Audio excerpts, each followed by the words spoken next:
ব্যবস্থাপক উনি শান্ত হইতে বলবে, এগুলোর অপেক্ষায় না থেকে নিজ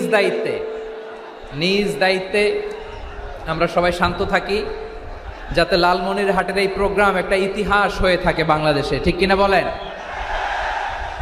যখন আমি সময় দিব, শাউট করতে বলবো, নয়েজ করতে বলবো, তখন নয়েজ করতে হবে আওয়াজ করে।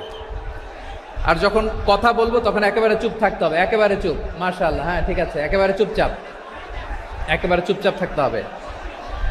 ধুলা উড়ানো যাবে না, সামনে আগানো যাবে না। নিজের সুবিধা নিরাপত্তা বুঝতে হবে। এটা কোনো রাজনৈতিক সমাবেশ না, এখানে লাফালাফি, চিৎকার চেঁচামেচি, হাত দেখানোর দরকার নেই। হাত দেখানোর পর্ব শেষ। এখানেও ঠান্ডা হয়ে গেছে, মাশাআল্লাহ। হ্যাঁ মাশাআল্লাহ, আমাদের ভলান্টিয়ার্স ভাইরা, আমাদের স্বেচ্ছাসেবক ভাইরা, আইন শৃঙ্খলা রক্ষাকারী ভাইরা অনেক চেষ্টা করতেছে, মাশাআল্লাহ, very good. I am very happy to C this scenario, মাশাআল্লাহ, আলহামদুলিল্লাহ। আমি একটু দেখতে চাই যে রংপুর বিভাগের কে কোন জেলা থেকে আপনারা এসছেন। কুড়িগ্রাম থেকে কারা এসছেন দেখি, কুড়িগ্রাম। মাশাআল্লাহ। আচ্ছা,